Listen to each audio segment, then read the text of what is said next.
یہ نقش ہے جی میاں بیوی میں محبت پیدا کرنے کے لیے۔ اگر میاں بیوی کے اندر جھگڑا ہے، محبت نہیں ہے، زندگی صحیح نہیں گزر رہی، تو ان کے لیے ہے۔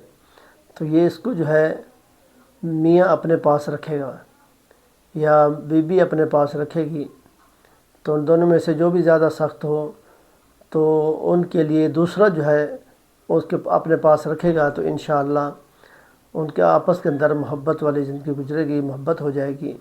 تو یہ نقش ہے، اس کو اسی طرح لکھ کر جو ہے اپنے پاس رکھے۔ اگر آدمی جو ہے بندہ زیادہ خطرناک ہے، زیادہ وہ لڑائی جھگڑا کرتا ہے، تو عورت اپنے پاس رکھے۔ اگر عورت لڑائی جھگڑا کرتی ہے تو آدمی اپنے پاس رکھے، تو انشاءاللہ چند ہی دنوں میں آپس کے اندر محبت والی زندگی گزاریں گے۔ تو یہ عمل ہے، یہ نقش ہے، اس کو اپنے پاس رکھنا ہے۔